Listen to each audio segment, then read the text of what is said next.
Pues muy buenos días. A nombre de mis compañeras Adriana Raggi, Carmen Rosete y pues de toda la gente que formó parte del proyecto Cartografía Viva, pues enuncio que me da mucho gusto estar el día de hoy con ustedes en este quinto encuentro de discusión y análisis de estrategias de intervención a la violencia por motivos de género en las IES.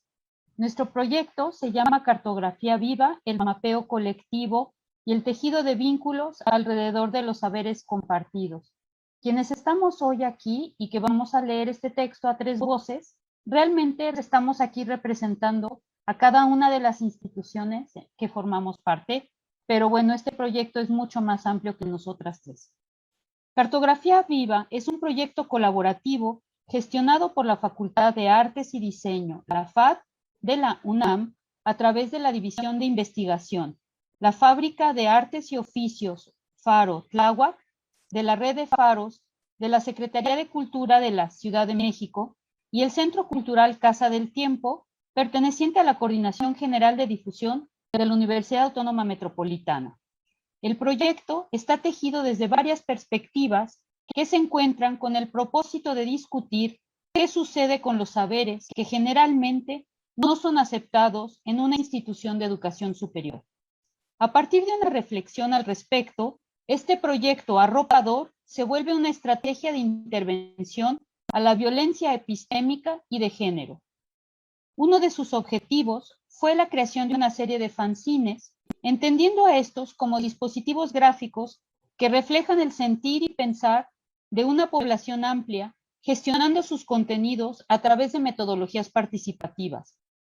La pregunta detonadora se hizo en torno a cómo un amplio sector vivía la conmemoración histórica de la fundación y caída de México Tenochtitlan, en medio de un confinamiento forzado por la pandemia de COVID-19.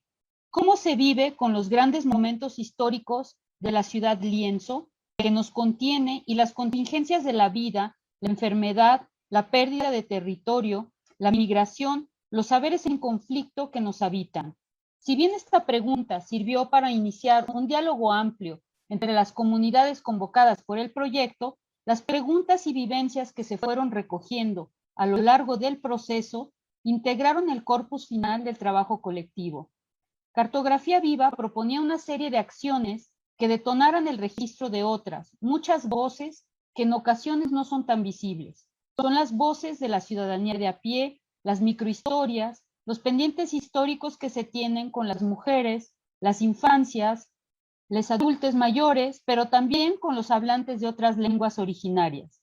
Son las historias y los sonidos de los barrios, de las avenidas lacustres, los mercados y tianguis, los humedales, cerros y volcanes, las piedras labradas que quedan como residuos de otros tiempos, el tránsito, la memoria. Cartografía Viva reconoce la importancia de compartir saberes como una forma de activar una dimensión cultural que trascienda al individualismo, al extractivismo, la deshumanización y mercantilización de los procesos culturales promovidos por sistemas capitalistas y que a la vez convoque a tejer, bordar formas más justas de vida.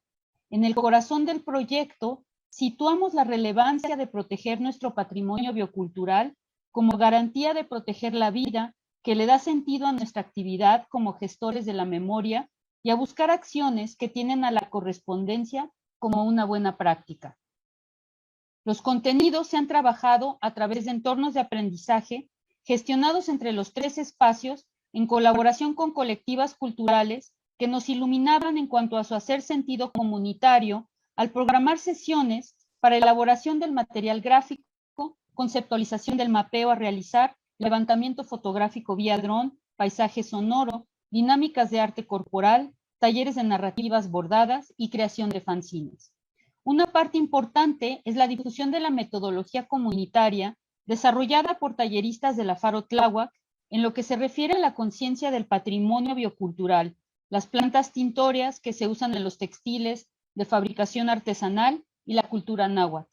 Otra parte muy relevante de mencionar es la asesoría, gestión y compartición de los saberes en torno a la autopublicación, la memoria corporal y sonora que de manera generosa nos brindó el grupo de investigación Mitote, Igdac y la Cinería, además de los laboratorios de arte corporal y de arte sonoro de la FAD. En paralelo, se establecieron vínculos y colaboraciones importantes con colectivos de amplia experiencia en el trabajo comunitario, tales como el Laboratorio Lacustre, Soguame Tlazoquime, Pasaporte Cultural, Proyecto Enclave, Narradoras Urbanas, así como actores y gestores comunitarios aliados en esta iniciativa. Desde hace algunos ayeres se tejen complicidades en los espacios de aprendizaje. Se comparten en la educación artística no formal y formal como una ida y vuelta, fluida y orgánica. En ese sentido, en ese tejido se van sumando voces que manifiestan preocupaciones que se convierten en acciones. Es importante compartir lo que cada uno de los espacios participantes aportó. Partiremos de la Farotláhuac, de la que Alejandro Rincón dice: está en una zona semirural, semiurbana. Se ha construido una relación con los 7 pueblos originarios que conforman Tláhuac. La parte histórica está muy vinculada con la zona lacustre. Es una zona de cultivo de plantas y comida. Este carácter agrario lo vincula históricamente con el zapatismo y esta dimensión, a su vez, lo vincula con la tierra. La primera población que acudió a la Faro fueron las amas de casa. Un grupo que las ejemplifica es el taller de bordado, que está cumpliendo 6 años y que sus asistentes son bordadoras de las historias, actividad colectiva de sanación de la violencia intrafamiliar y del contexto social del suroriente. 80% de la población son mujeres. Las nombro como corazones de la familia, guerreras. Sus textiles son cartas de vida, los cuales sirven para hermanar códigos a partir de creaciones estáticas. Al reconocerse la Faro como un proyecto comunitario, rompe con lo académico que va esculpiendo socialmente lo que la gente quiere y lo que necesita. Partiendo de esta última idea, de cortar con lo académico y sobre todo con la idea de que lo académico es aquello que depende de disciplinas y no considera la interdisciplina o la indisciplina, es que este proyecto parte de varios lugares que podrían ser considerados de esa naturaleza. En realidad, el proyecto rompe las disciplinas y se vuelve un proyecto indisciplinado que de forma interseccional también cuestiona las relaciones binarias y la violencia de género derivada de ellas, al poner en la mesa la participación de todes desde un lugar desjerarquizado. Todes participamos en diferentes formas para construir una cartografía viva, desde el andar caminos y pensar los diferentes. Por eso es importante colocar en el centro del proyecto a los fines de creación colectiva, porque justo eso, son una muestra transparente de posicionamiento de esta comunidad de colaboradores afines, como lo menciona Rubén Cerrillo. Para nosotras, editar es un posicionamiento político, es una forma de vida desde allí, y justo hacerlo en compañía de amigos, colegas, de afectos cercanos, de gente que se admira desde la labor de colectivos culturales. Justo es entrar y salir de territorios, amén, de que sean llamados formales, no formales, informales, de formales, intraformales o pluriformales. Son formas de afecto, formas de posición, formas de estar. Durante el encuentro de cierre del proyecto hablamos de la construcción de él y de los cines que se compartieron. María Sánchez dijo al respecto: los cines transmiten emoción, reflejo gráfico de lo emocional y corpóreo. Hacer los mapas de la cartografía fue echar el chisme sabrosito. Para cartografía viva, el llevar la indisciplina, es decir, el romper con las disciplinas y las jerarquías que nos separan, ha sido como echar el chisme sabrosito. Desde ahí, podemos pensar en que la visión interseccional del género y las jerarquías se parte a través de que pensamos como un grupo de personas que usa lo emocional, el sentipensar para construir ideas que cortan con la violencia de género, porque parten de muchas voces, de muchos lugares y de muchas experiencias, y siempre con el cuidado de compartirnos. Si entendemos que la violencia de género se deriva del mismo espacio limitante en el que nos encierran los roles de género, se deriva del mismo espacio limitante en que nos encierran los roles de género impuestos, podremos ver que hacer el compartir desde la emoción y el pensar es romper con la violencia que vivimos todos desde esos mismos roles. Rubén Cerrillo nos comparte que editar entre amigas, cuidarnos, imprimir y editar es un acto político y en ese sentido queremos y acuerpamos. Es una acción política. Así, construimos en el espacio la vida, visión colectiva y colaborativa, que las relaciones humanas Ceder en el espacio simbólico y fraterno es una gran enseñanza. Cartografía viva es una enseñanza para todos, les que participamos de ella. Y esa experiencia no puede llevar a romper el espacio académico jerárquico en el aula y cuando nos desplazamos de ella. Las diversas instituciones que participamos en el proyecto fuimos aprendiendo del SO3. Nos vimos reflejadas en los testimonios de cada nodo. Participante aportó de esto, comenta Alejandro Rincón. Los fanzines serán cartas expandidas de estas vinculaciones, el puentear el trabajo del día a día. Con la cartografía viva se quiere hermanar el territorio simbólico del sur hasta el poniente. En el sur se encuentra la FAT, en el suroriente la Faro Tláhuac y en el poniente se encuentra la Casa del Tiempo. El fanzine es una unidad de memoria, es un entramado colectivo, conexión humana y geográfica, muestra de los contactos, de los andares que se hicieron, muestra de patrimonio humano. Cartografía viva invitaba a hablar lúdicamente los espacios, así el colectivo Enclave, conformado por Marcos Vargas y Eduardo Maceto, el laboratorio Lacustre, conformado por Rodrigo Caña, María Dolores Juárez y Eduardo Moreno, Erika Karina Jiménez, maestra bordadora y activista del náhuatl, Arturo Alvarado, fotoperiodista con su registro aéreo mediante dron, y Carlos Romualdo, maestro del laboratorio de arte sonoro, emprendieron distintas derivas a pie y en grupo en el humedal de Tláhuac y Xochimilco, emulando las fuerzas naturales que originan a las islas palustres, cuerpos vegetales que flotan sobre el lago y se mueven por el viento y que al acumularse conforman un nuevo territorio. Caminaron al interior del volcán Teutli para tocar y acuerpar la frontera entre las 3 alcaldías que habitan de distintas formas su volcán, desde el cráter hasta su falda de lava endurecida. Tonalhuatl, Tlaltol, Oc, Yoltoc, se escribe en la cartografía correspondiente al fanzine en náhuatl.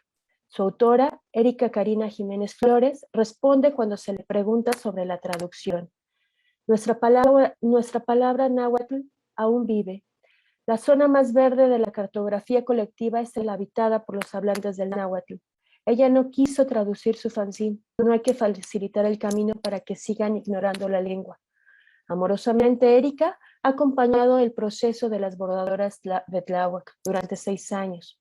Primero, enseñándoles a sus hijas las técnicas del telar de cintura, luego instruyéndoles en bordado en punto de cruz para retratar las plantas y la fauna lacustre, para de forma paralela promover en el grupo la escucha activa, el acompañamiento, el desarrollo humano y la compartición de saberes muchos en torno al cuidado de la vida y la cultura náhuatl. Compartimos el testimonio de Aurelia Fernando Mercado, una de sus alumnas. ¿Qué significa bordar para mí? El bordado para mí es un proceso mediante el cual poco a poco observo cómo pasa el tiempo y voy avanzando en una labor que toma forma gracias a mis manos y al diálogo enriquecedor con mi profesora y mis compañeras. Desde hace muchos años tenía la intención de aprender a bordar, pero mis obligaciones como madre, ama de casa y empleada lo impidieron. Hoy me siento muy afortunada por tener el tiempo libre, la fuerza y el apoyo de mis seres queridos para poder desarrollar mis habilidades como bordadora.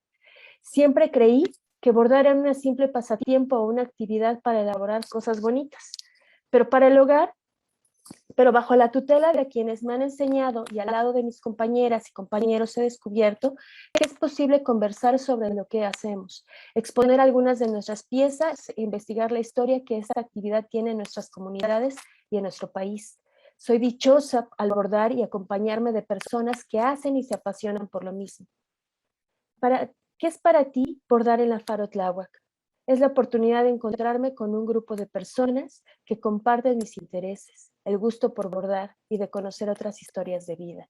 La Faro es un espacio seguro y agradable para quienes asistimos a sus talleres. Además, nos permiten ser parte de una comunidad. Inspirada por el grupo de bordado de la Faro Tláhuac, la Casa del Tiempo, una casa de cultura universitaria, se propuso tener al bordado como eje articulador de distintos proyectos artísticos comunitarios. El primer proyecto fue la Manta Curativa, un proyecto de elaboración de cuadros bordados contra la violencia de género que se presentó en el Zócalo de la Ciudad de México el 26 de enero del 2020. A raíz de este proyecto se dieron cita de forma regular en sus instalaciones un grupo diverso de mujeres, las cuales se autonombraron bordadoras del tiempo. Este grupo de mujeres que bordan y se escuchan y acompañan fueron cultivando un ambiente donde se sentían felices, compartían situaciones difíciles de sus vidas y se animaron a proponer proyectos de bordado con una causa para que más mujeres pudieran sumarse. El primero que gestaron fue de forma autónoma fue sacar los trapos al sol, un tendedero que se montó en las rejas exteriores de la Casa del Tiempo el 25 de noviembre de 2020 y que buscó sensibilizar a quien pasaba por allí sobre los tipos de violencia doméstica que están naturalizados. El siguiente proyecto que emprendieron fue Remendar Historias de Mujeres, una convocatoria que invitaba a compartir la historia de una mujer importante y a través del bordado surcir, sanar elementos de su vida que se quisiera resignificar. Esta convocatoria simbolizó un importante acto de revisar la propia historia de las mujeres del grupo de bordadoras y decidirse a sanarlas colectivamente. Aquí compartimos el testimonio de Cecilia Alvarado Lara sobre su pieza de Mi corazón al tuyo. Por lo que sé, mi mamá murió una semana después de que yo nací. Desde que salí del hospital viví con los que yo reconocí como mis padres, aunque en realidad eran mis tíos. Tuve 5 hermanos biológicos, mayores por supuesto, con los que rompí contacto desde los 4 años. Tuve 3 hermanos con los que crecí, de los que aprendí y con los que me desarrollé. Mi infancia fue plena y feliz. Mi padre biológico fue alcohólico y murió cuando yo tenía 16. Una gran nube de dudas, culpas y preguntas siempre rondaron mi cabeza y mi corazón. Secretos de familia que se saben, pero que no se hablan. Apenas hace 3 años he vuelto a contactar a mis hermanos y hermanas biológicos. Es tiempo de reconstruir el rompecabezas que es mi historia y por fin poner en imágenes y palabras un gracias y un te quiero para mi primera mamá, Cecilia. Nos parece importante compartir el testimonio de Cecilia, una de las bordadoras del tiempo y exalumna de la FAD, ya que no había encontrado el espacio para integrar y sanar este capítulo de su vida hasta ahora, siendo la dinámica de entretejer afectos entre los 3 espacios los que permitieron esta apertura. Carmen Rosete, quien junto con Sagrario Cruz conforman la Seminaria Permanente de Estudios de Género, Semilla, en la FAD invitaron al grupo de bordadoras del tiempo a preparar la tierra, siendo ellas un cúmulo de voces y semillas, creando la posibilidad del encuentro, presencias fuertes de compartición, de procesos compartidos, colaborativos, colectivos, lo que cada una tiene para enseñarle a la otra. Eso que se ve y se siente, lo que implica la tela y los hilos, remendar historias, la manta de curación. La presencia de las bordadoras del tiempo en el seminario Semilla fue la primera participación colectiva. De esto Carmen Rosete comenta. Importante gozar la fiesta, pensar en los espacios compartidos. No son las instituciones en abstracto, sino las personas que se vinculan, intersecciones que se arman en acto y en potencia. En el seminario Semillas se suman esfuerzos, voluntades y corazones. No son proyectos en abstracto, sino cuestiones vividas y sentidas. Importante tejer complicidades conectadas, conectados, conectades. La estrategia de intervención a la violencia por motivos de género en las instituciones de educación superior, tan normalizada, se podrían pensar más que como intervención en un acompañamiento que brindan espacios de diálogo.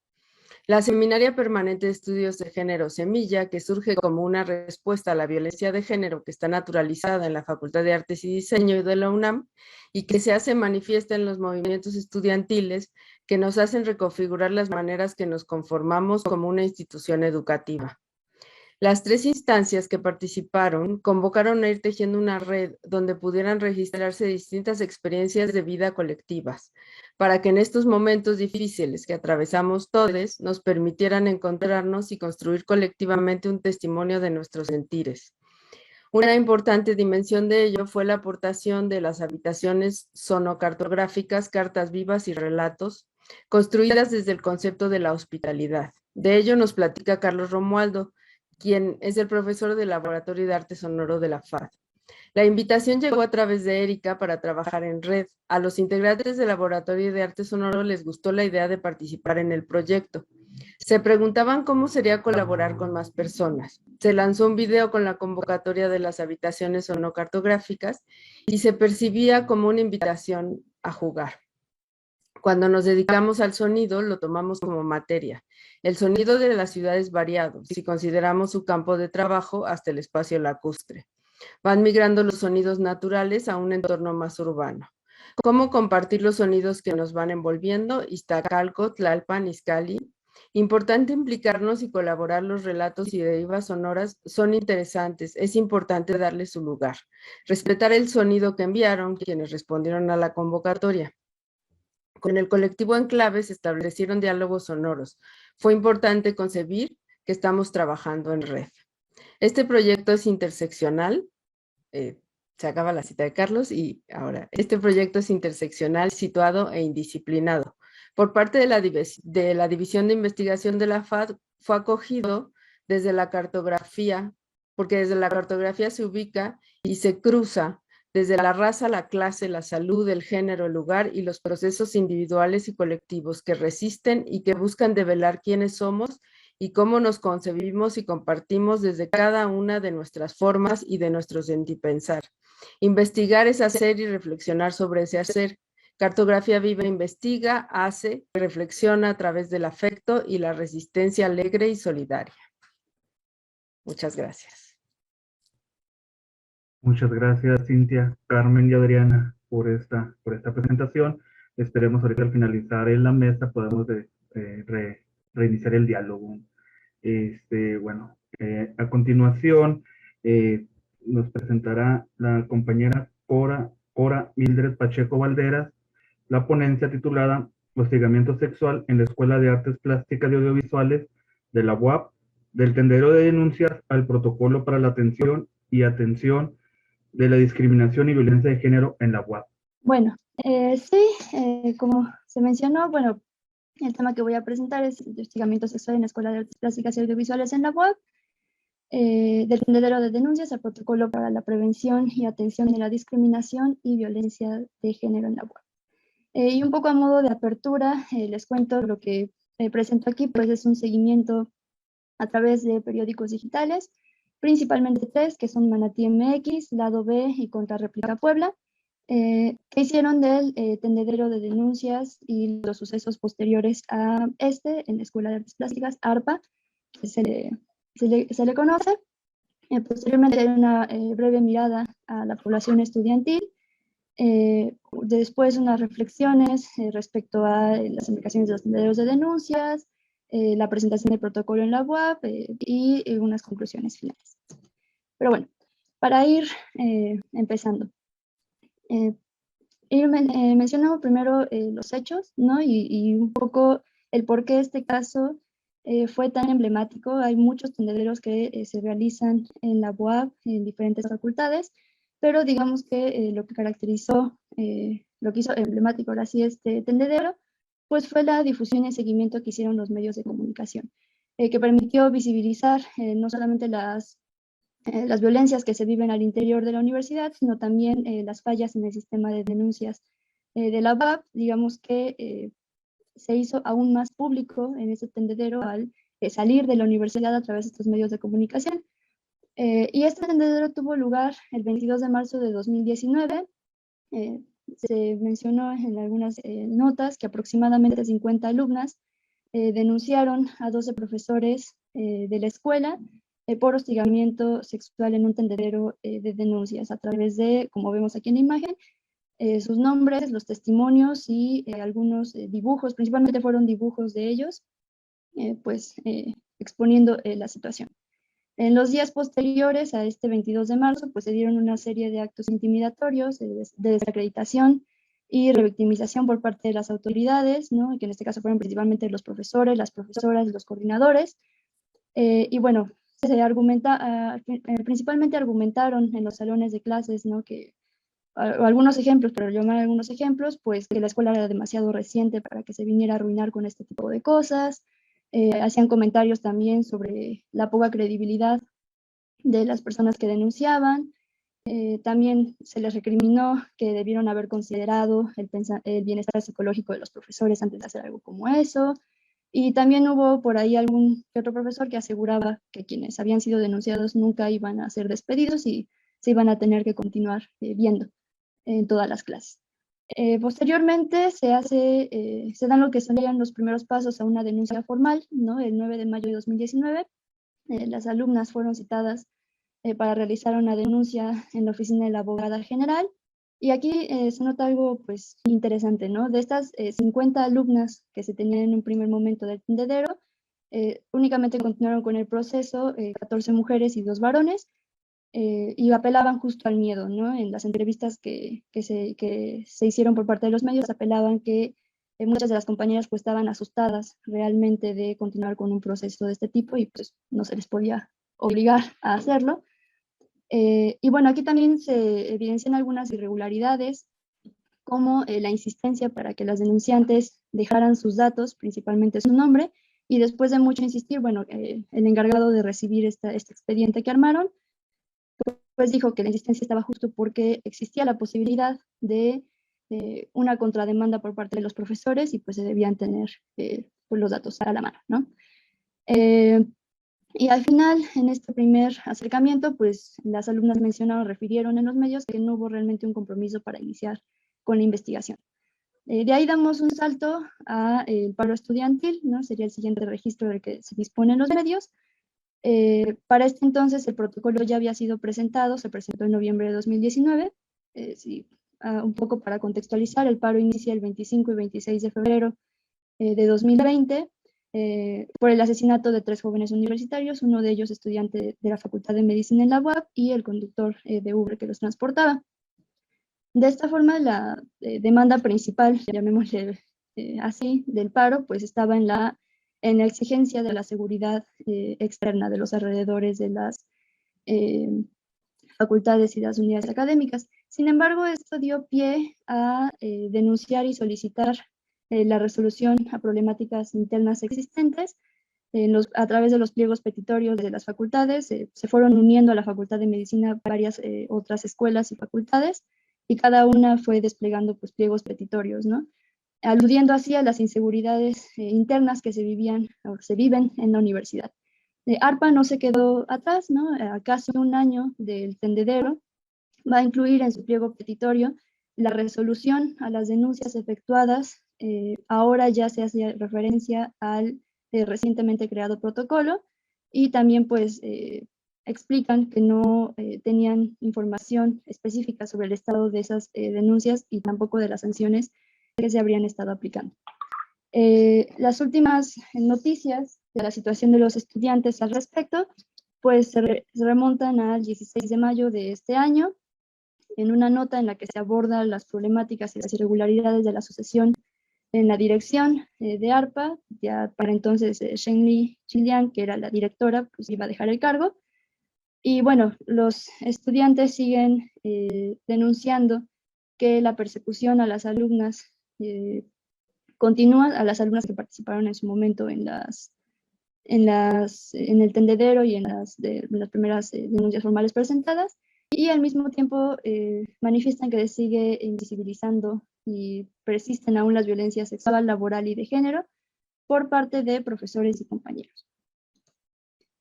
Ahora bien, un poco para ir también pues contextualizando ARPA, se ubica en la zona del Complejo Cultural Universitario.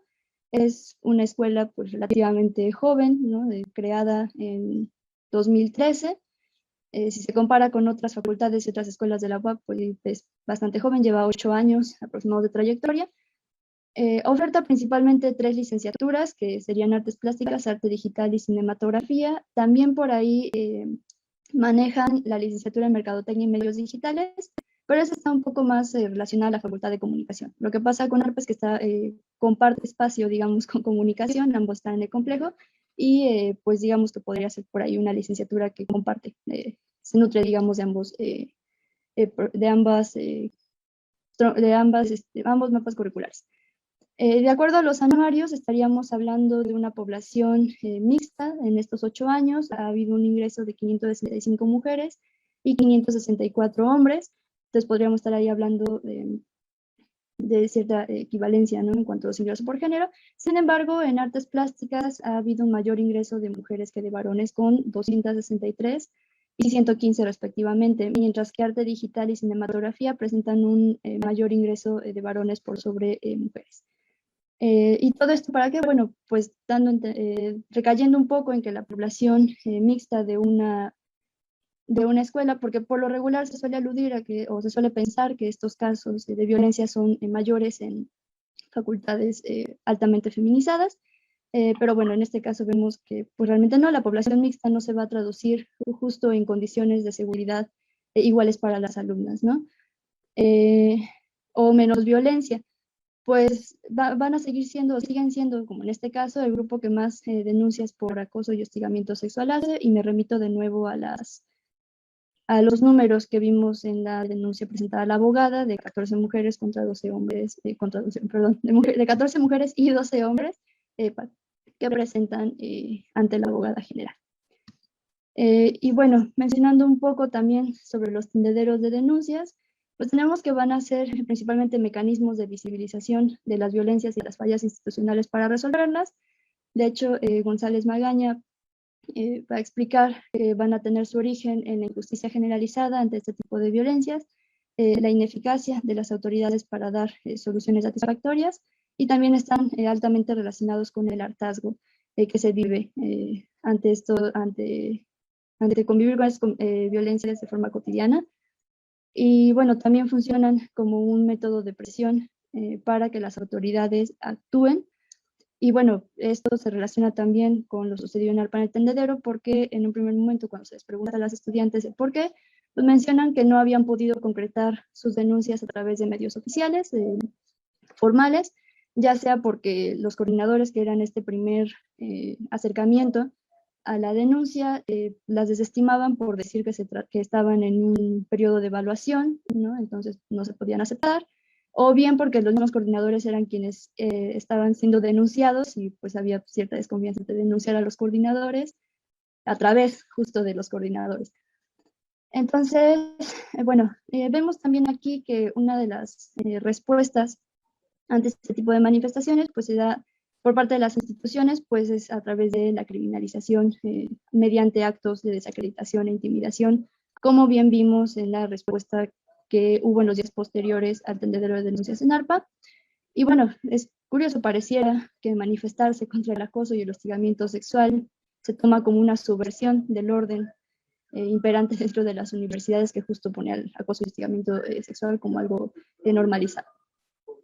¿Y por qué se tiende a dar esta respuesta? Bueno, principalmente se da una priorización de la imagen, de la reputación de la institución o de algún miembro de la comunidad por sobre la seguridad de las alumnas, esto siguiendo a Mingo. Barreto dice que esta respuesta va a estar enmarcada principalmente dentro de lo que se conoce como los dispositivos de negación de la violencia de género, los cuales son completamente opuestos o contrarios a lo que sería el reconocimiento y la visibilización. Ejemplo de ello puede ser el silenciamiento, la indiferencia, o en el caso del ámbito académico, pues acciones más directas como amenazar con bajar calificaciones o incluso reprobar, ¿no?, a las personas. Esto va a ir aportando a dificultar el acceso a la denuncia y a disuadir también de continuarlo. Principalmente se genera miedo, pero también van a contribuir a la permanencia de estas violencias y a su normalización. Y esto otra vez retomando a mí. Posteriormente, bueno, ahorita analizando un poco, puse a leer en el protocolo, un poco para resolver pues qué tanto de lo que se hizo en ese momento no debería hacerse ya, ¿no?, en teoría al menos, con lo que plantea el protocolo. Pues son varios puntos. Primero, pues sería en lo referente a la seguridad, ¿no? Ya en los apartados 5 y 10, establece que la universidad se compromete a llevar a cabo acciones que protejan, garanticen la dignidad y el respeto a los derechos universitarios y humanos de quienes presenten sus quejas, independientemente de si se continúa o no con el proceso de denuncia. Bueno, esto igual contrastando un poco, pues en su momento, ¿no?, que no estaba presentado donde estableció el protocolo, pues bueno, es algo que sí se dejó, no se procuró hacer en su momento. Otro punto referente esta vez a los datos, ¿no? Y esto en cuanto a los requisitos para que se presente y se dé paso a una queja, pues establece que estas denuncias van a ser admitidas aun si llega a faltar o a omitirse algún dato. Por lo tanto, esta exigencia que vimos en su momento que manifestaron las alumnas en la oficina de la abogada general, que se les exigía a fuerza poner un nombre para que les aceptaran su expediente, pues ya no podrá ser, o en teoría, esperemos, ¿no? Ya no se lleven a cabo. Y bueno, en lo que respecta a las sanciones, en el caso de ARPA fue un poco complejo porque las alumnas estaban solicitando que los profesores fueran despedidos inmediatamente, ¿no? Sin embargo, pues la institución pues, alegaba que no se podía realizar porque hay de por medio contratos laborales, no están también los derechos laborales de los profesores. Entonces, bueno, un poco para plantear cómo se está viendo ese protocolo, se enuncia que si las acciones son constituyentes de un delito, pues se va a procurar dar una orientación y acompañamiento jurídico independiente al proceso institucional si la persona decide acudir a fiscalía. Otro apartado, el 13 concretamente, habla de los medios alternativos, ¿no? Que serían la mediación y la conciliación ante la oficina de la abogada general. También se plantea ya dentro de las sanciones pues cursos de sensibilización de violencia de género, pero en un momento también nos va a remitir el protocolo a las sanciones contempladas en el estatuto orgánico, las cuales consisten en la amonestación verbal, la amonestación por escrito y finalmente la suspensión o remoción o rescisión de los contratos. Y bueno, esto contrastándolo un poco con las noticias más recientes que serían del paro y del 16 de mayo de 2021, damos cuenta que no se ha dado, ¿no? El protocolo hasta ahorita parece ser que no ha servido para encontrar una solución satisfactoria, ¿no? ¿Por qué? Porque, bueno, recordando un poco, se aludió a la persecución hacia las jóvenes que denunciaron en un primer momento, que seguía existiendo, aunque el protocolo ya se había presentado en noviembre del año anterior, y también se seguía aludiendo a la falta de información respecto al estado de las denuncias, y tampoco había pruebas de las sanciones hacia los acusados. Y ya para ir cerrando y no extenderme demasiado, pues las instituciones deben estar abiertas a reconocer los fallos, las omisiones, con la finalidad de identificar los puntos que aún faltan por lograr en la atención a estas violencias vividas dentro de las universidades, a la violencia de género. De este modo, las protestas como los tendederos deben ser vistas como una forma de acceder a identificar estos fallos, ¿no? Planteándose preguntas, ¿por qué se sigue recurriendo a ellos? ¿Por qué las medidas oficiales no están funcionando? ¿Qué están diciendo estos tendederos sobre los medios formales? Y bueno, también buscar acercarse para iniciar diálogos que no tengan la finalidad única y exclusiva de callar estas protestas, estas manifestaciones, sino apostar por la resolución. También se debe acabar con el actuar en contra de quienes denuncian, porque genera, bueno, aparte de que es violentar los derechos, es también generar un miedo y un rechazo hacia la denuncia, y pues, se debe apostar a lo contrario, ¿no? Generar espacios seguros, generar una confianza en la denuncia. Los protocolos también no deben verse como algo fijo, la institución debe mostrar apertura a la crítica, a las malas experiencias, y que de hecho está contemplado en el protocolo, en el apartado 17, aparece que anualmente se va a hacer una evaluación del protocolo a cargo de la oficina de la abogada general, pero también valdría que abrieran esta evaluación a otros ojos críticos de personas que conozcan, que estén sensibilizadas sobre los temas de violencia de género, y pues los protocolos deben estar abiertos a la modificación, ¿no? En caso de que se detecte, con base también quizás en las experiencias que se vayan recogiendo, pues, y que haya más fallos, que en lugar de motivar a la denuncia, pues las obstaculicen, ¿no? Pienso en tiempos muy prolongados, en quizás un exceso, ¿no? de exigencias y de ese tipo de cosas. También se debe apostar a la sensibilización, no solo esperar a que sea cuando se cometan este tipo de actos, ¿no? que se apueste a la sensibilización, sino desde antes, ¿no? tanto de quienes van a atender estos casos como profesores, profesoras, alumnos, alumnas, alumnes, a través de cómo puede ser cursos, ¿no? Ya sea de tronco común, cursos optativos de violencia de género, también, bueno, pláticas de difusión. Y bueno, ya por último, pues el protocolo de la UAB es relativamente joven, ¿no? Se nos han atravesado varias cosas, atravesó el paro, la pandemia, pero bueno, será interesante ir viendo cómo va evolucionando en su implementación, qué tanto va funcionando, qué tanto se debe modificar. Y bueno, eso sería todo por mi parte. Muchas gracias. Agradecemos a la colega Cora Mildred Pacheco por su presentación. A continuación, bueno, antes de dar paso a las siguientes ponentes, comentarles si van teniendo dudas, alguna pregunta que quieran realizar a las ponentes, la pueden ir dejando aquí en el chat del Zoom para irle dando lectura ya cuando empecemos con el espacio de preguntas y respuestas. A continuación, damos la palabra a Laura Edith Saavedra Hernández e Indra Fernanda Juvenal Saavedra, que nos presentan la ponencia titulada La visibilización de la violencia de género en las escuelas de danza del Instituto Nacional de Bellas Artes. Adelante, compañeras. Buenos días a todas y todos. Muchas gracias por las personas que entran por acompañarnos a las ponentes y pues un poco presentarnos rapidísimo.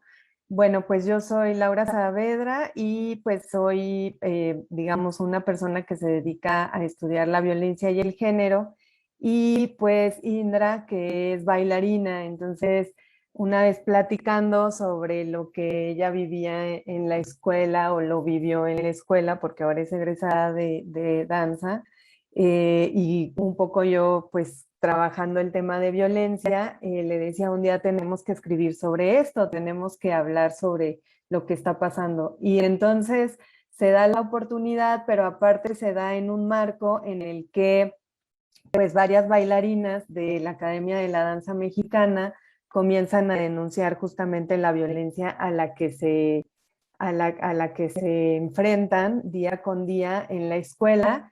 Y pues nos pareció entonces una buena idea poder trabajar y reflexionar sobre esta situación en las escuelas del Instituto Nacional de Bellas Artes, y le ponemos en las escuelas porque pues Indra cursó la carrera de danza desde bachillerato, entonces tiene como toda una visión completa de cómo se ejerce la violencia ahí, ¿no? Y pues ella ahorita a continuación les hablará un poco sobre eso. Bueno, el objetivo de nuestra ponencia justamente es analizar cuáles son los diferentes tipos de violencia a los que se han enfrentado bailarinas en formación en las diferentes escuelas del INVAL, y las causas de su reproducción, así como dar cuenta de la lucha y posicionamiento de las alumnas frente a la poca respuesta de las autoridades y la necesidad urgente de que justamente existan acciones para la prevención y atención de los espacios en la educación artística, ¿no? De la prevención de la violencia. Bueno, rápidamente queremos hablarles de las escuelas de danza del Instituto Nacional de Bellas Artes, en donde existen pues 3 modalidades, ¿no? Están las escuelas de iniciación artística, que son escuelas que integran como a toda la comunidad, no tienen un objetivo profesionalizante, sino que ahí entran personas de diferentes edades que quieran aprender alguna área que esté relacionada con lo que imparte el INVAL. Y entonces no es necesario a veces tampoco tener conocimientos previos o después continuar, ¿no? O sea, ahí entran personas, niñas, niños, jóvenes que quieran pues tener algún aprendizaje sobre alguna de las disciplinas artísticas. También existen los centros de educación artística, que son los CEDAR, que, bueno, Indra después les platicará que ella fue en una de estas escuelas, que sí ya tienen un carácter más profesionalizante, son un tipo de bachillerato en artes, en donde digamos, el nivel de disciplinamiento ya en las enseñanzas de las artes, digamos, en también en esta visión de una educación artística y de lo que es las artes, y que podíamos entrarle también ahí a una discusión sobre la colonización del arte, ¿no?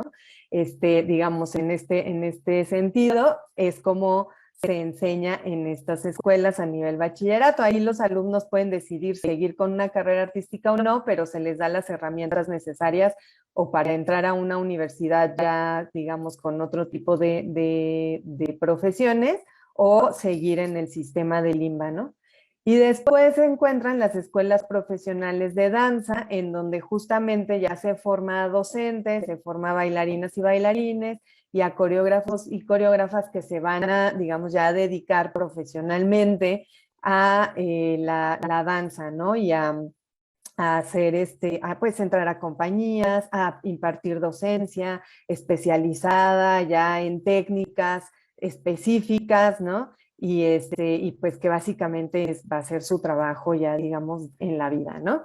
Y pues estas escuelas están a nivel nacional en diferentes estados, no hay en todos los estados, pero sí existe ya una descentralización de la enseñanza de la danza, en donde, bueno, pues existen profesores y profesoras que pues enseñan este arte, ¿no?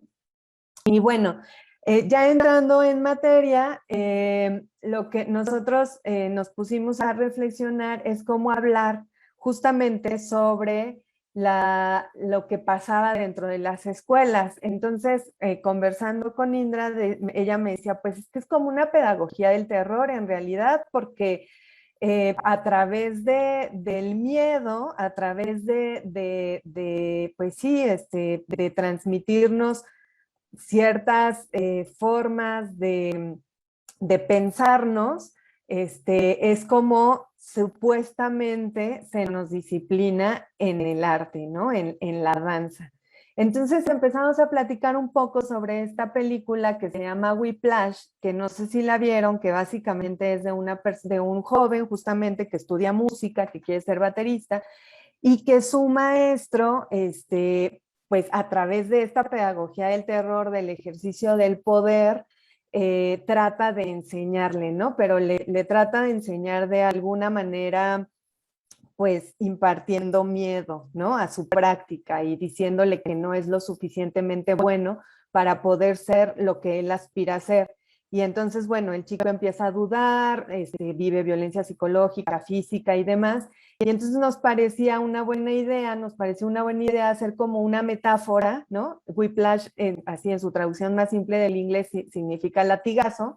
Entonces, nos pareció como hablar de esta pedagogía del terror desde esta metáfora de Whiplash, ¿no? Entonces le poníamos el Whiplash en la danza porque veíamos que básicamente eso es lo que sucede en las escuelas de danza, ya con la experiencia que Indra les platicará, de cómo los maestros, a partir de decir que la disciplina y la autoexigencia tiene que ver con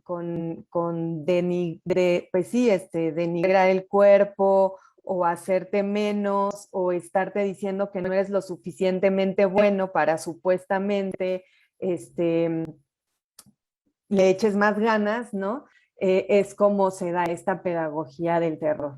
Entonces, para poder plantear esto, lo que escribimos es primero concebir a las instituciones educativas, uno como patriarcales, porque son instituciones de esa sociedad patriarcal en donde justamente se reproducen las violencias de género, y entonces esta escuela y esta educación pues son patriarcales y van a ser así, y al decir que la escuela y la educación es patriarcal, nos abre la posibilidad de decir que en ella se construye género y que a partir de esa construcción del género, como sabemos, por lo general se da a partir del ejercicio del poder y se retoma muchas veces a la violencia como una tecnología de esa construcción, ¿no? Entonces, planteamos de esta manera el espacio escolar para después poder comprender por qué entonces las violencias son invisibilizadas por los mismos docentes, profesores, profesoras, por la misma institución, y pues comienza a hacer sentido de por qué entonces es necesario de construir estos espacios, ¿no? Y digamos, construirlos desde otro lugar en donde no sean patriarcales. Y bueno, lo que les decía, la violencia pues se encuentra naturalizada en este sentido, en este mito de la disciplina y la exigencia, pues al ser una estructura del patriarcado, pues las mujeres resultan ser más vulnerables a ello. No queremos decir que pues los hombres o otras identidades sexogenéricas que hay dentro de las escuelas no vivan la violencia, claro que la viven y la viven incluso de la misma forma. El punto es que cuando se trata de las mujeres, como siempre, como en todas las escuelas, ahora que platicaba la compañera Cora, pues comienza a haber una estigmatización, ¿no? O sea, se les empieza a decir que bueno, pues no que quién sabe qué andan haciendo, que pues por ser mujeres necesitan una autoexigencia más sobre su cuerpo, etcétera. Es decir, a pesar de que la violencia se ejerce a todo el alumnado, porque sí pasa así, las mujeres resultan estar en mayor vulnerabilidad justamente porque estas instituciones son patriarcales y entonces tienen toda una concepción de la desigualdad de género, ¿no?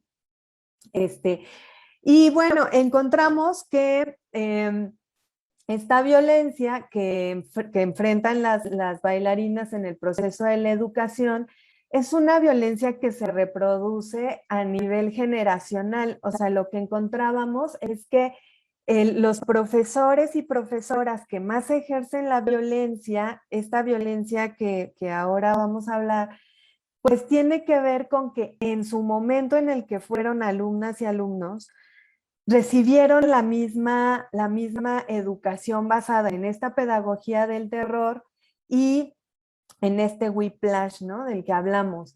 Entonces, piensan que esa violencia es una manera de seguirle exigiendo a sus alumnos y alumnas, porque además hay que decir, y esto es muy importante decirlo, que la mayoría de los profesores en las escuelas del IMBAL no se educaron como profesores, es decir, no tienen una educación pedagógica como tal.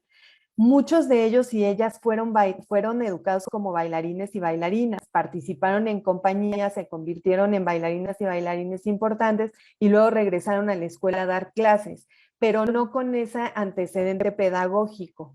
Entonces, eso hace que no haya un conocimiento pleno de cómo transmitir los conocimientos educativos y reproducen justamente lo que ellas y ellos vivieron siendo alumnos y alumnas o siendo bailarines y bailarines en compañías y no necesariamente tienen esta formación pedagógica. Entonces, muchas veces no saben cómo transmitir ese conocimiento de una manera distinta porque siempre lo vivieron así.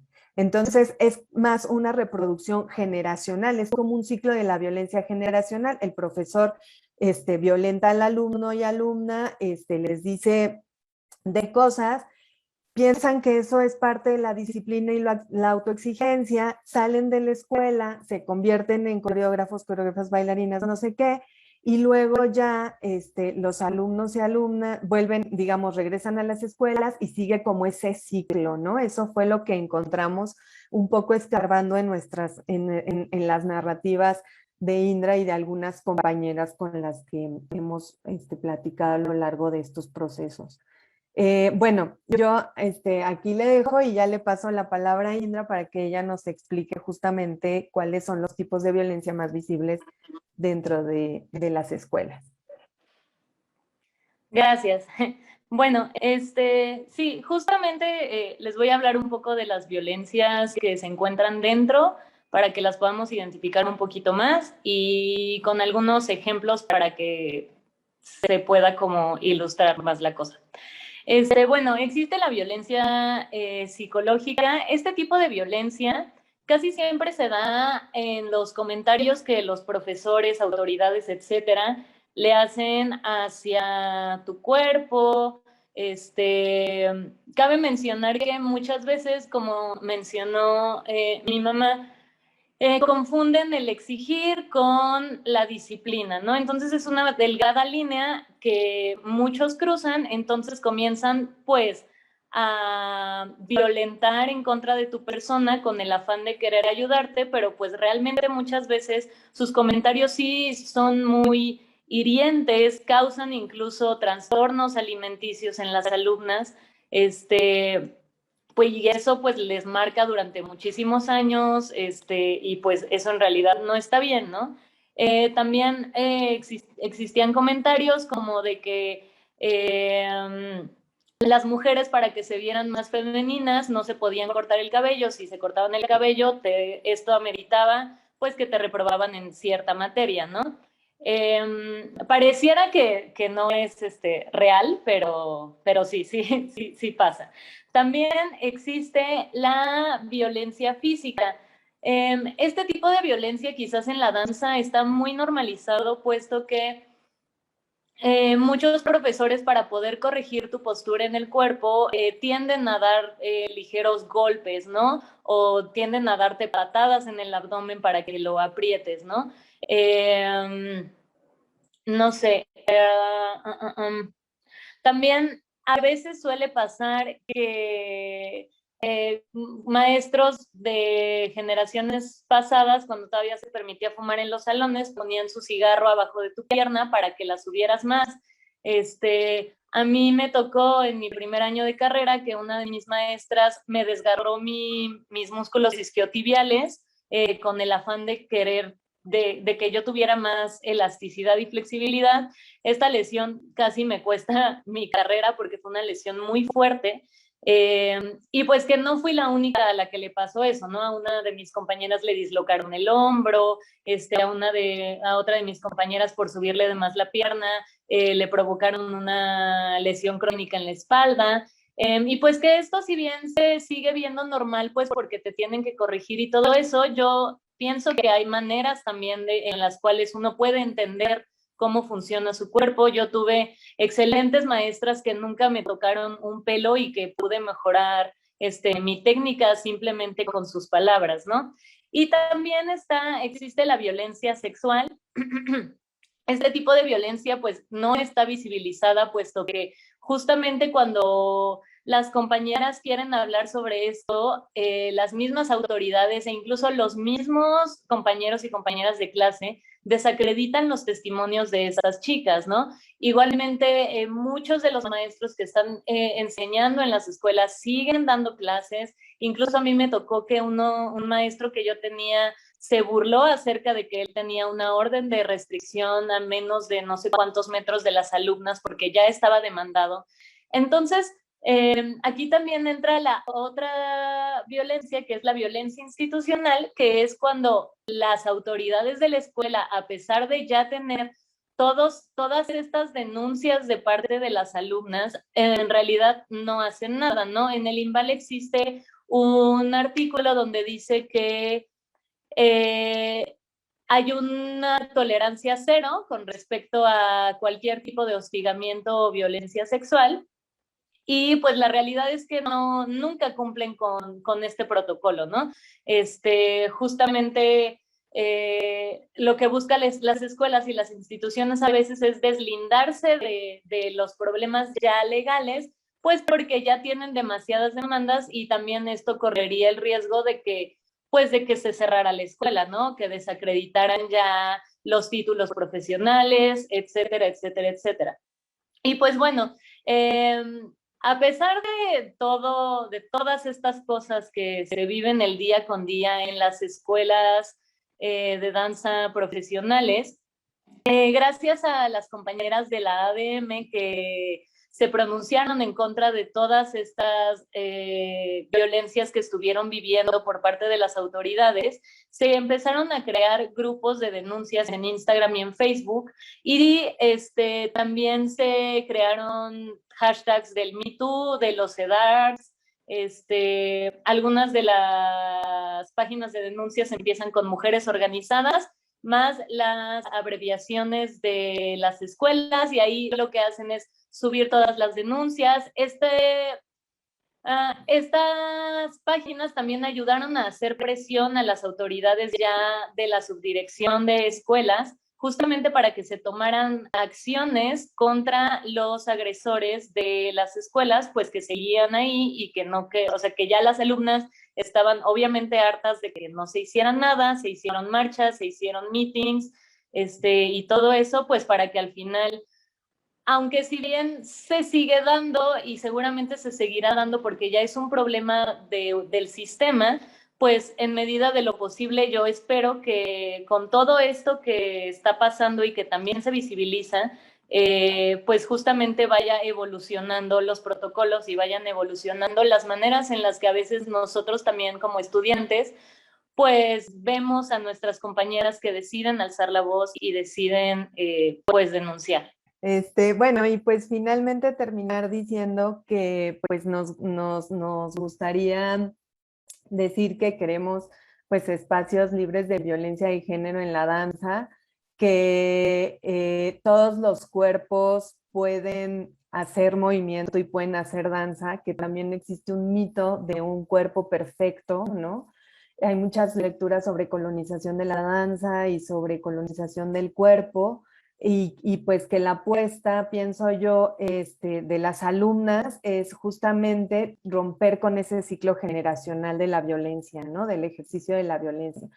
Que pensamos que estos movimientos que se han generado de protesta puedan ayudar a deconstruir todos estos espacios y que, bueno, pues las mujeres puedan vivir libres de violencia y que los espacios de la danza se conviertan en espacios plurales. Y bueno, pues esa sería nuestra participación y les agradecemos mucho su atención. Muchas gracias a Laura, a Lovedit y a Indra Fernanda por su presentación del día de hoy.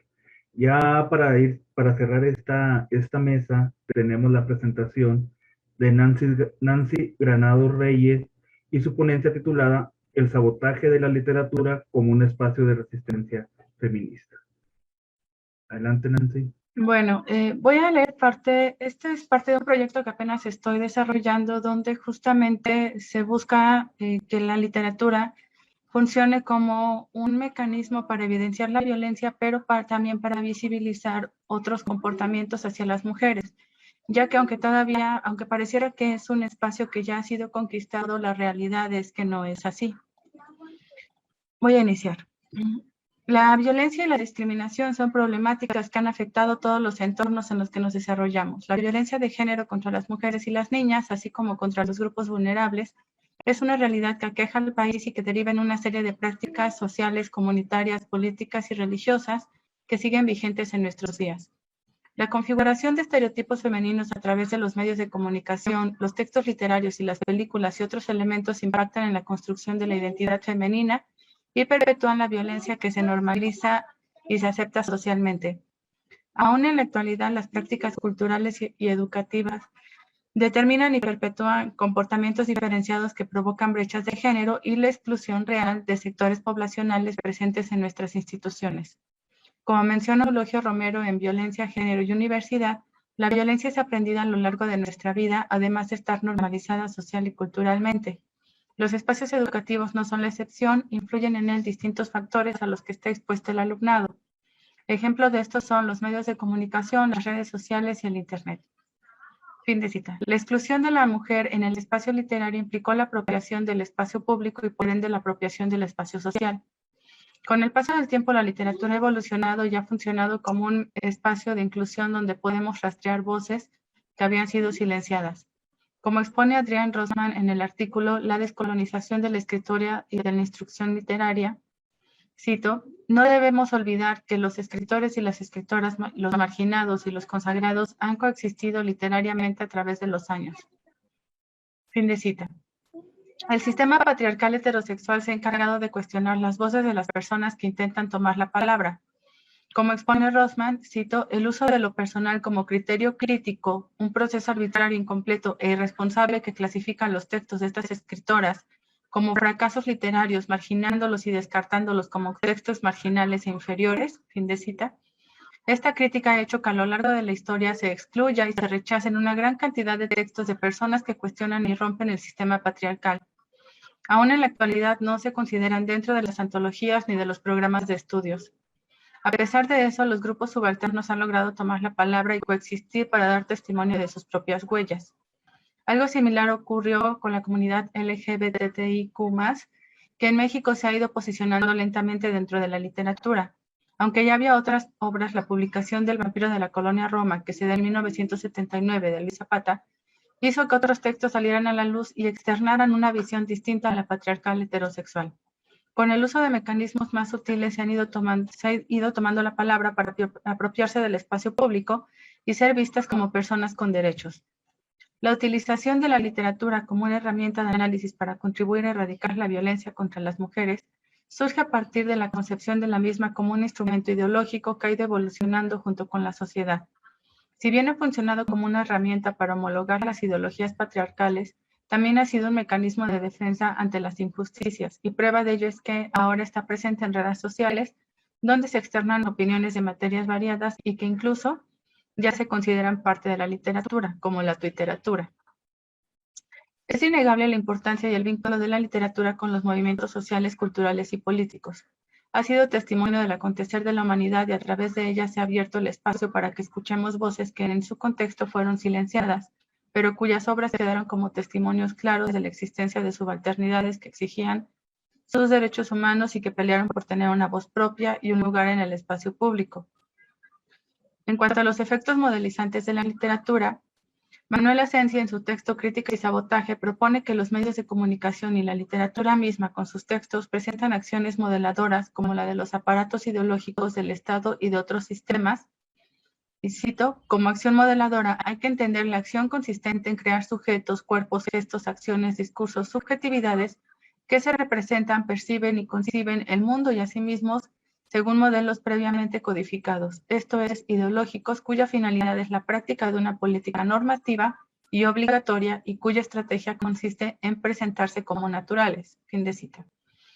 Los textos reproducen las ideologías, así como los programas de televisión, los periódicos, las páginas web, revistas, radio, publicidad, museos, textos escolares, teatro, música y literatura.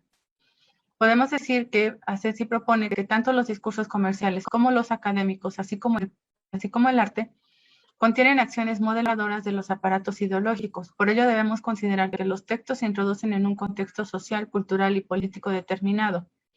Además, de una u otra manera están implícitas las ideologías de las personas que escriben. Y cito, aunque la obra de arte no tenga un referente necesario para significar, aunque los actos performativos que se realicen en su plano del contenido, en su historia, carezcan de fuerza elocutiva y efectiva, su manera de representar la realidad es real por el hecho de que da a ver el mundo de un determinado modo ideológico y se convierte por ello mismo en un precepto a través del cual un sujeto percibe la realidad. Fin de cita. Conjuntamente, los textos literarios construyen la verosimilitud al crear una representación del entorno. Aunque sean textos de ficción, exponen relaciones de poder que parten de una realidad. Para Asensi, la modelización funciona como mecanismo performativo que crea efectos de sujeto, insisto, cuerpos, sujetos, acciones, discursos, subjetividades, en fin. Lo que se moldea no existía previamente, sino que es el producto de la modelización misma. Fin de cita.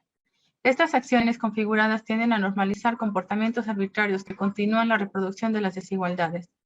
La performatividad que propone Asensi se refiere a que nosotros adaptamos determinados comportamientos a partir de modelos establecidos que están presentes en todos los espacios y en las situaciones. Y cito, lo más propio de los sistemas modalizantes es la incitación y apelación a los individuos para que estos realicen acciones y produzcan discursos, hasta el punto de que se pueda decir que un sistema modalizante se define por su carácter incitativo, apelativo y performativo. En fin de cita. Estos comportamientos se pueden reproducir a través de los modelos educativos, incluso con las lecturas que se presentan en los programas de estudio, ya que tienden a excluir a las mujeres y tampoco aparecen personas de otras poblaciones, de pueblos originarios, comunidad LGBT. Y cierto, la forma es más bien la siguiente: el arte es una ficción, esto es una deformación modelización de la realidad fenoménica, una ideología que produce efectos de realidad. Al hablar de efectos de realidad, quiero decir que el espectador o lector adquiere una percepción del mundo que en muchos casos le conducirá a actuar a un modo determinado en el mundo empírico, y es claro que la actuación queda automáticamente ligada a la dimensión ética y política. Fin de cita. Debemos considerar que el arte provoca efectos de realidad donde las personas espectadoras adquieren una percepción a partir de ciertos modelos mediante los cuales reproducimos conductas arcaicas que siguen vigentes. Un ejemplo de ello es que en los programas de estudio se considera a la literatura a partir de hombres blancos de clase alta que iluminaron, entre comillas, a la población con su conocimiento. Y a la fecha es molesto que se piense que ninguna mujer escribió después de Sor Juana y antes de Rosario Castellanos. Esto se debe a que los programas simplemente deciden no introducir mujeres, de tal manera que las alumnas piensan que las mujeres no han tomado la pluma en siglos y no tienen un modelo performativo en el que puedan apoyarse para utilizar las herramientas a su favor. Se les sigue encasillando a las mujeres en el papel de musas inspiradoras y no de creadoras. Como expone Asensi, la literatura es una fuerza capaz de modificar el comportamiento de alguien. Si utilizamos la literatura a favor de los grupos vulnerables, podemos exponer modelos que rompan con los estereotipos de género vigentes en el conocimiento académico. Finalmente, el autor define la crítica literaria como el ejercicio de un sabotaje de aquellas máquinas textuales, lineales o no lineales, literarias, filosóficas, poéticas, éticas, fílmicas, discursivas en general, que presentan la ideología como algo natural, o bien la cartografía de esos textos que funcionan como un sabotaje de esta misma ideología. Fin de cita. Debemos sabotear los conocimientos canónicos para erradicar la violencia de género y posicionar otros grupos poblacionales dentro de la literatura. Por eso es importante incluir otras voces en los programas para crear nuevos modelos que sean más inclusivos. Es vital que el alumnado conozca figuras donde pueda verse reflejado y que vayan más allá de la representación eurocéntrica heterosexual del hombre blanco dotado de conocimientos. Debemos considerar la importancia de incluir otras formas de literatura en los programas educativos, en los libros, las antologías, las presentaciones de libros, y debemos dejar de considerar la escritura escrita por hombres como superior. No podemos seguir pensando que a lo largo del siglo XIX solo los hombres tomaron la pluma y las mujeres, así como otros grupos poblacionales, callaron irremediablemente. La literatura ha sido una aliada que a lo largo de la historia de la humanidad ha funcionado como un mecanismo para cuestionar los sistemas vigentes. La escritura es un espacio de poder que se ha conquistado a lo largo de los siglos, sin embargo no ha sido suficiente, ya que sigue siendo un espacio patriarcal. Por ello es importante utilizarla como un medio de resistencia, donde a través de programas de estudio, trabajo colegiado, investigación y publicación de literatura escrita por mujeres, podamos exponer la participación de diferentes sectores sociales y, por otra parte, la literatura sea una herramienta para exponer la violencia y continúe siendo un mecanismo de denuncia para cuestionar las formas de violencia que han sido normalizadas, que siguen vigentes y que son aceptadas socialmente. Debemos apropiarnos de espacios como la literatura, tanto en la academia como en el contexto cultural y social, para visibilizar otras formas de literatura, influir en la comunidad lectora y seguir exponiendo voces que han sido silenciadas. Esto es importante porque finalmente las mujeres todavía no son publicadas en la misma cantidad que los hombres. Es probable que si se abre un taller de narrativa, que es uno de los géneros que es más fluido, es más probable que si los 5 hombres que entraron ahí logren publicar unos 3, mientras que si entraron 10 mujeres, es probable que ninguna logre publicar. Entonces, todavía en cuanto a publicación, en cuanto a creación y en cuanto a difusión de la literatura femenina, falta muchísimo. Y además, no se consideran en los programas, y de hecho, en la actualidad, muchas personas en la academia todavía consideran que son textos que no vale la pena siquiera estudiarlos, ni siquiera comentarlos. Incluso en todas las antologías, siempre tienden a colocar autores y no se colocan autoras. Y esto tiene una influencia también en el estudiantado, porque finalmente no hay modelos en los que puedan basarse, más que, como les decía, ¿no?, Sor Juana y Rosario Castellanos, y se invisibiliza toda una postura, toda una serie de textos que han propuesto mujeres desde siglos anteriores. Y esa sería mi participación. Gracias.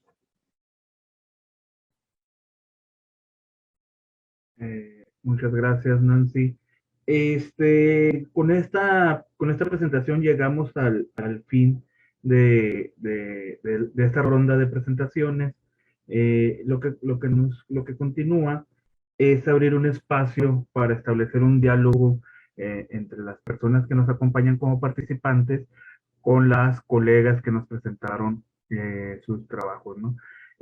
No sé si pudieran participar levantando su mano y abriendo su micrófono, o en su caso, si quisieran compartir su pregunta por el chat de aquí de la plataforma y yo se las hago, yo las leo para las colegas, ¿no? Entonces, no sé si alguna persona quisiera o tuviera una pregunta que realizar a las ponentes que nos presentaron ahorita, ¿no? Nancy tiene su mano levantada. Nancy. Gracias. De la presentación de Indra y de Laura, me gustaría saber si ya hay algún tipo de mecanismo o de algo que se está haciendo para tratar de evidenciar, bueno, se está evidenciando, pero para tratar de prohibir o algo que se lleve a cabo este tipo de violencia que ustedes exponían, porque realmente sí es impresionante, ¿no? Lo que mencionaban del desgarre muscular fue terrible, ¿no? O sea, está su salud, su carrera de por medio. ¿Hay algo que ya se está haciendo en los programas educativos desde la academia para que ya no siga sucediendo esos acontecimientos o sigue siendo aceptada por la misma academia? Hola. Pues en realidad lo que yo pensaba hace unos días, que justamente estaba haciendo reflexión de esto, porque pues claro, o sea, a veces uno desde este punto o desde fuera dice como cómo es posible que estas personas que siguen siendo agresores, agresoras, pues se les permita seguir enseñando a una población también pues relativamente joven, ¿no? Y pues la realidad es que al ser un problema ya arraigado dentro del mismo sistema de las escuelas de danza, a veces es muy difícil que incluso las mismas autoridades permitan que ese patrón se rompa, puesto que ya están acostumbrados a este tipo de situaciones. Eso está súper mal. Pero justamente también cuando llegan personas con nuevas propuestas, lo que busca la institución es sacarlas del sistema, pues porque rompe con con todo lo que se ha venido haciendo durante los últimos 50 años, ¿no? Entonces, en realidad, no hay como un protocolo siquiera para justamente seleccionar a las personas que dan clases, incluso dentro de de las mismas instituciones. O sea, hay un proceso en el cual se compiten pues las plazas, los puestos, etcétera, y se supone que ahí debería de existir un filtro, ¿no? Con todas estas cosas. Pero así como lo veo yo, que estuve dentro del IMBAL y que sigo teniendo muchos compañeros y compañeras dentro que muchos y muchas de ellas ya son maestras dentro pues la realidad es que sigue exactamente igual, ¿no? Esto no quiere decir que en algún futuro pues no se pueda justamente hacer un cambio, pero desde adentro, ¿no? Y esto seguramente va a costar muchísimo y va a costar esfuerzo y van a tener que pasar quizás algunos años para que justamente también comiencen a deconstruirse todos estos pensamientos que se han planteado ya desde un inicio, ¿no? O sea, a mí, por ejemplo, un ejemplo quizás muy básico, pero que a mí me dio mucho gusto, fue que cuando yo estaba estudiando la carrera, a mí no me dejaban pintarme el cabello, ¿no? Yo lo tenía prohibidísimo.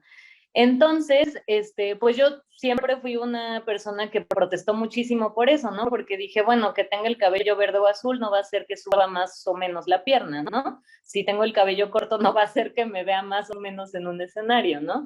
Entonces, cuando yo egresé y fui a ver las funciones de la escuela, vi que muchas chicas tenían el cabello súper pintado y que lo tenían cortito con maestros que yo sabía que a mí nunca me dejaron cortarme el cabello. Entonces, me dio mucho gusto ver que aunque sea esos pequeños cambios, pues se van dando poco a poco y pues el cambio se empieza por poquito y así va como incrementando, ¿no? Entonces, yo espero que con el paso del tiempo, pues se sigan como evolucionando todas estas cosas de espacios seguros y libres de violencia.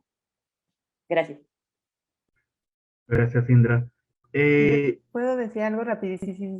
Sí, claro, Laura. Yo lo que también pienso es que, como les decía, o sea, pareciera que ejercer la violencia tiene que ver con disciplina y con exigencia. Entonces, como es algo muy naturalizado, o sea, te dicen, si tú quieres ser una muy buena bailarina, te tienes que pasar como por este rito de paso, ¿no? O sea, si no lo vives así, si no lo sufres de esta manera, entonces jamás vas a lograr el éxito.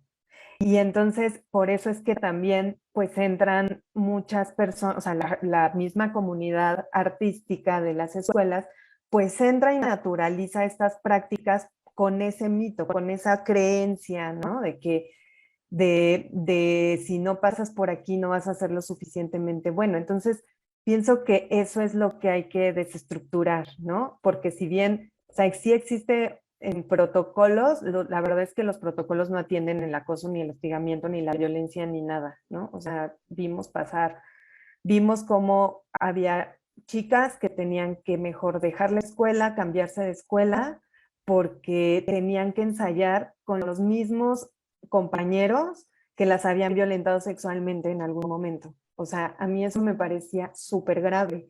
Y aunque uno decía y ponía las cosas ahí, era como, pues es que no podemos tampoco truncar la carrera porque no estamos seguros de que pues sí haya sucedido así, ¿no? Y sucedió afuera de la escuela. Entonces, esto pasa mucho en todas las universidades, no solo aquí. Entonces, yo pienso que sí es muy, muy, muy importante que sí las escuelas de Lima sí construyan protocolos que realmente atiendan y que realmente tengan castigos o al menos pues no sé, protocolos o mecanismos que hagan que no sean las alumnas las que tengan que dejar su carrera, ¿no? Sino que los agresores son los que tienen que salir de ahí. Gracias, Laura. Voy a leer una participación que nos llegó acá vía chat, es de la compañera Fabiola Bailón, dice, hola, buenos días. Me parece que desde el arte hay muchas posibilidades de luchar en contra de la violencia hacia las mujeres de maneras muy creativas y evitando algunos problemas que hemos visto en la visibilización directa de la misma, ¿no? Por ejemplo, los tendederos y la intimidación de las alumnas. ¿Qué propuestas han visto o conocen desde el arte, ¿no? Esa es la pregunta que les lanza a las ponentes Fabiola Bailón. No sé si alguna de ustedes pudiera dar respuesta a esto que nos pregunta, que pregunta Fabiola.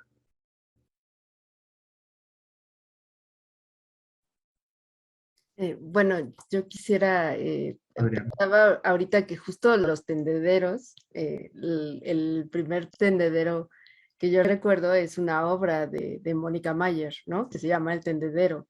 Y de ahí surge la idea, aunque claro, tenía como otras características, tiene el tendedero, Mónica lo sigue haciendo en varios lugares, y siempre pone ciertas reglas al respecto. Lo hizo, de hecho, en la Facultad de Artes y Diseño, la invitamos y puso ahí el tendedero y hicimos unos talleres antes de hacer, de poner la pieza, ¿no?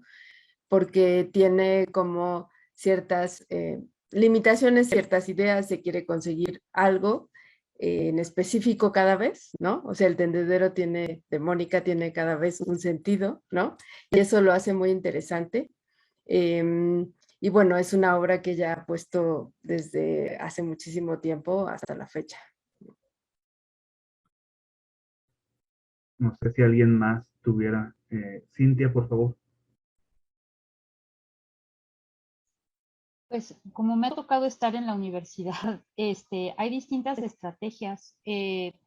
Muchas veces son performance, también, digamos, es como poner en el espacio común, que es el espacio público dentro de las universidades, los pasillos, los jardines, a veces hacer performance o escenificar ciertas situaciones, ¿no? Hubo un trabajo muy interesante que hicieron alumnas y alumnos de la Facultad de Teatro de la UNAM, que se llamaba ¿Qué hacemos los jóvenes para desaparecer? Y era una especie de cuadro vivo y eran distintas escenas a partir de los testimonios de sus compañeras y compañeros que habían desaparecido. Sé que que dentro de la misma Academia Mexicana de la Danza están preparando una especie de protocolo bailado, o sea que ese es algo que me avisaron que se estaban construyendo. Entonces yo creo que hay muchos recursos y sobre todo aprovecho que tengo el micrófono para hacerle la pregunta a la compañera de Cora, que es de la UAP, ¿no? De ARPA, ¿qué tipo de redes pueden construir entre los alumnos, profesoras y profesores de las facultades, como para apoyarse? Porque nosotros lo que descubrimos en cartografía, pues es que siempre, si haces redes, pues entre varios, vas creando como estos espacios libres de violencia y entonces, pues eso siempre pueden servir para equilibrar, ¿no? Si desde cierto lugar se está imponiendo una forma de ser y hacer y aprender, ¿no? Y someterse o violentan, hay otra parte que siempre está buscando desmontar esas acciones que a todos nos violentan y que a todos padecemos. Entonces, como estas estrategias son un poco para ver que es un problema que mucha gente tiene, porque como dicen, hay que romper el silencio, y el silencio se rompe de muchas maneras, con stickers, con performance, con instalaciones de bordado, en fin, una serie de cosas que, bueno, los tendederos sirven pero también se agotan. O sea, también hay un momento en donde si siempre se utiliza el mismo recurso, llega un momento en donde la gente ya no los ve. Entonces hay que pensar en distintas formas de activar estas formas de denuncia, ¿no? Gracias, Cintia. Ok, retomo de aquí. Pues sí, justo considerar que los sistemas no son fijos, ¿no? No son completamente represivos, ¿no? Siempre va a haber un espacio, ¿no? Siempre se va a intentar estar subvirtiendo, siempre va a haber una respuesta, ¿no? En contra de estas violencias, eso sí, de ley, ¿no? Siempre va, donde hay estos ejercicios de poder abusivo, siempre va a haber resistencias, ¿no? Entonces, eso por un lado. Yo no soy como tal de de ARPA, yo estudié ahí unos 2 años más o menos, y de ahí me cambié a antropología. Entonces, ahorita pues estoy hablando desde antropología, pero sí, dentro de ARPA, justo a raíz de todo esto que pasó con el tendero, se han formado colectivas feministas, ¿no? Donde justo se van discutiendo es que tengo aquí al gato y me da miedo que vaya a brincar el teclado, perdón. Justo se van discutiendo estrategias, ¿no? Nuevas estrategias, y no es la única, ¿no? En cada facultad, yo he visto, ¿no? En la mayoría de las que he visto, hay colectivas, ¿no? Presentes de varios tipos, ¿no? Desde colectivas trans, ¿no? Que están para brindar orientación, colectivas feministas también ayudan y van enlazando, y dentro de la misma universidad también se creó, porque eso me parece que es algo de relativa reciente creación, se planteó una comisión de género por parte de los mismos alumnos, de los consejeros universitarios. Me parece que por ahí una compañera mía, ¿no? Justo de seminario, porque yo estoy en el seminario de sexualidad, cuerpo y género, anda por ahí participando. Y también dentro del seminario de sexualidad, cuerpo y género de antropología, se hizo un directorio de instituciones, de colectivas con las cuales se puede tener comunicación en caso de algún problema o de orientación. También está disponible ese directorio. Entonces, bueno, esas son algunas, porque realmente son bastante las acciones, como mencioné, donde hay donde hay represión, donde hay un ejercicio de poder, pues va a haber resistencias, ¿no? Entonces, bueno. Sí. Muchas gracias, Cora. No sé si tengan alguna otra pregunta. Laura, por favor. Sí, también decir que justamente como lo plantean las compañeras, y que lo escribíamos en la ponencia, hace un tiempo, no mucho, después de que pasó todo esto de la Academia de la Danza, que las bailarinas empezaron a hablar de todas estas cuestiones ya abiertamente en las redes, fui a ver una obra de un grupo de chicas que coreografiaron cosas en la pandemia como un ejercicio de seguir haciendo danza, ¿no? Y todas sus puestas en escena tenían que ver justamente con hablar de algo de la violencia, ¿no? Ya fuera cómo desarticularla o la violencia que sentían, diferentes cosas. Y yo lo que pensaba era justamente en esta paradoja, ¿no? Como una disciplina que es muy violenta, incluso transformar el cuerpo de una bailarina ya es un acto violento en sí, ¿no? ¿Cómo podía la misma danza subvertir este tipo de cuestiones, ¿no? Y cómo también es un instrumento muy poderoso para decir lo que las mujeres están viviendo, sufriendo y demás. Entonces, a mí eso me parecía muy interesante porque decía, a pesar de todos, a pesar de que viven violencias y demás, o sea, pueden pararse en un escenario y decir, no estamos de acuerdo y lo vamos a hacer con el mismo instrumento que nos resultó violento en algún momento. Y eso me parece revolucionario, o sea, me parece desestructurador de todo lo que se piensa, ¿no? Entonces, pues esa también es una forma justamente de subvertir todo esto que han estado viviendo al menos en esta disciplina. Muchas gracias, Laura. Voy a leer dos comentarios que nos llegaron acá vía chat de la compañera Rosalba Robles. Nos comenta que una mesa con planteamientos muy interesantes, les mando una felicitación y comenta que habrá que revisar a Foucault con el disciplinamiento de los cuerpos, ¿no? Y luego la compañera Elba Rivera nos comenta que los tipos y modalidades de violencia se manifiestan en diversos espacios, desde los epistémicos, áulicos y de la vida cotidiana. El alumnado percibe de múltiples formas las violencias que se reproducen en las instituciones de educación superior. Son comentarios que recibimos acá por el chat. No sé si alguien más tuviera alguna pregunta o algún comentario para hacerle a las panelistas.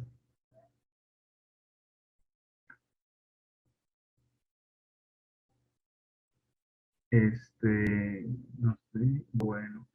Si ya no tenemos alguna pregunta, algún comentario, vamos a dar cierre a esta presentación, agradeciendo en primer lugar a las ponentes su participación el día de hoy y también a las personas que el día de hoy nos acompañaron en esta mesa de este quinto encuentro, ¿no? Entonces, no me queda más que agradecerles su presencia y nos vemos en la tarde en el cierre del evento. Muchas gracias.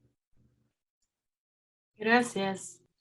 Buen día. Gracias. Buenos días. Ya voy a Gracias, detener la grabación. felicidades. Buen día, buenas tardes. Muchas gracias a todas. Buen día. Gracias.